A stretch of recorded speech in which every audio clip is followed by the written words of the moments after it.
All right, good evening, everybody. It is Wednesday, September the 16th, 2020, and you can see that I'm trying a little bit different format tonight. I'm going to try a video in video here and see if it's going to work for us. But we've been in the book of Philippians. We'll get there in just a second. Before we get to that, though, in the way of announcements, don't forget that we do have this coming Sunday, we will begin Children's Church again, and we're going to be splitting everybody up into two groups. The idea initially was to have no more than 10 in a group, but just to be on the safe side, no matter how many we have, we want to split them in half and to do two different groups for Children's Church.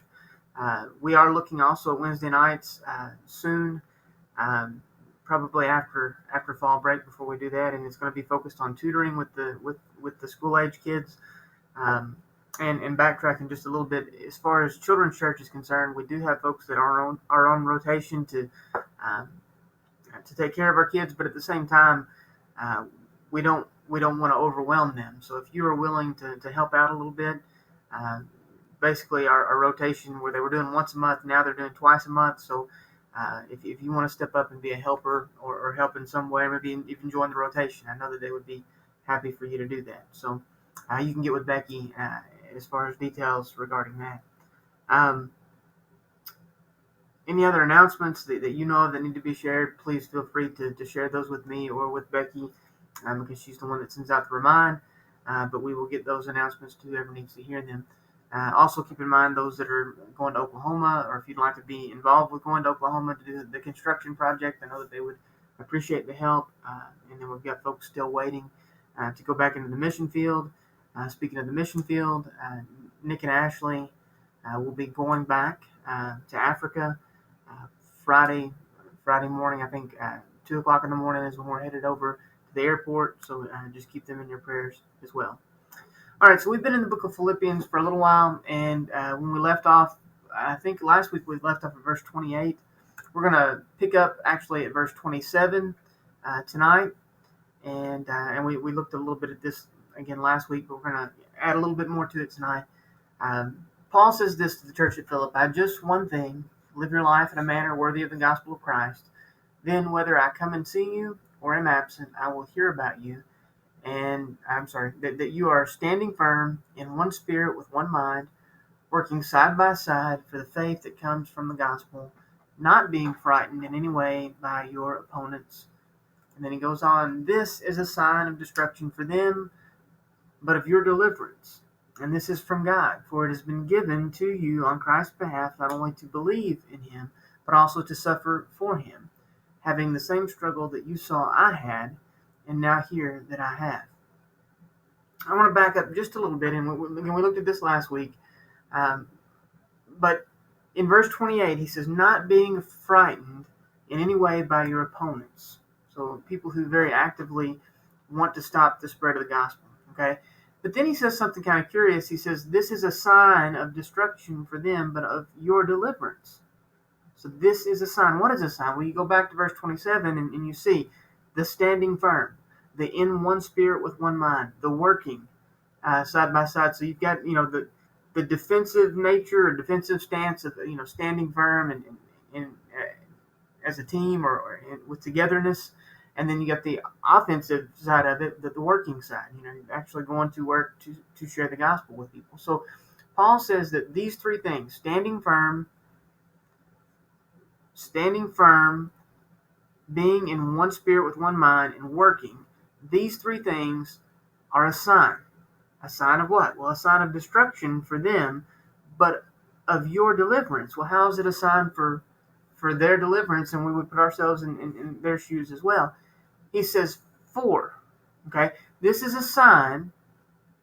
Those three things are a sign because, or for, it has been given to you on Christ's behalf, not only to believe, but also to suffer. So, those three things are a sign of destruction for your opponents and deliverance for you because, or for, what you're doing has been given to you. It's been granted to you by God, the opportunity to stand firm, be in one spirit with one mind, working side by side. Those things have been given to you, granted to you on Christ's behalf, not only to believe, not only so that you would have faith, but also so that you would be able to suffer for him. Okay? So, again, try to put it all in a nutshell here. The fact, Paul says to the church of Philippi, the fact that you are standing firm, the fact that you are in one spirit with one mind, the fact that you are working, those facts are a sign. A sign of what? Of destruction for your opponents, of your deliverance. And this is from God. God has arranged this. How do we know God has arranged this? Because, or for. You have been granted the opportunity to do all those things on Christ's behalf so that you would not only believe, but so that you would have the opportunity to suffer for him. And when you are doing those things, I think what Paul's getting at with the church of Philippi is saying, when people see you doing those things, when they see you believing, when they see your faith in action and that you're willing to suffer for it, it is a sign to people that what you have is from God and it's real. That what you have, it's a clear sign that you have been delivered through Christ.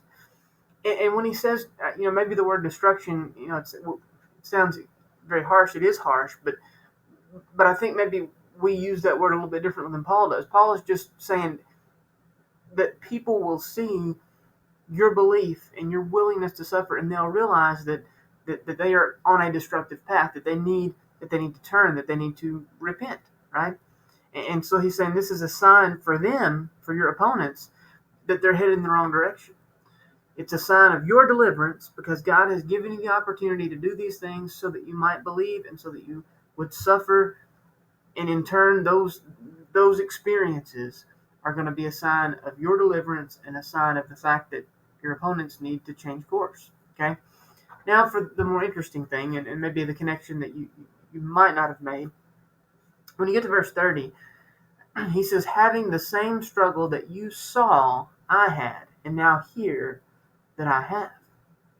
And you may remember in Acts, when Paul is first introduced to the church of Philippi, and we are first introduced to the church of Philippi, what they had seen was that Paul, and I believe it was Silas with him at that time, was arrested, and he was beaten, and he had his garments ripped from him, and he was thrown in the inner cells of the prison. I mean, it was a terrible, he went through a lot of pain, a lot of anguish, a lot of hard times as a result of having, of God having given him the opportunity to believe and to suffer for him. Paul went through it. And so the church at Philippi saw this before. So essentially what you have here at the end of Philippians chapter 1 is Paul saying, you do this, okay? You live your life in a manner worthy of the gospel. Then whether I'm there or not, I will hear about you, that you are doing the same thing that I was doing with you before. Side by side in the gospel for the faith that comes from the gospel, not being frightened by your opponents, recognizing that the opportunities you've been given are a sign not only of their need to repent, but of your deliverance, that this is all orchestrated by God because God has given the opportunity to believe and to suffer for Christ's sake. And in doing that, your life becomes a testimony. And he says, how do you know it will? Because you saw it happen in me. You saw before that I did all these things, that I suffered, but as a result, people came to believe. Some of the people at the church at Philippi came to believe as a result of Paul doing what he did. And so he's saying, look, it's just come full circle. You are now experiencing what you saw me experience the first time I met you. Don't give up. Again, he says, this is from God. This is all, God is orchestrating all of this. He's given you the opportunity to do these things and to experience these things so that others might recognize their need to repent, and so that your deliverance will become evident to all. So hopefully that helps just a little bit in understanding there the end of Philippians chapter 1. We'll be jumping into chapter 2 hopefully next week. And soon we'll be able to do this together in person rather than on video. So if you need anything through the week, please don't hesitate to let me know. I would love to talk to you. In the meantime, I'll be praying for you. Trust that you'll be praying for me. And we'll see you soon. Thanks.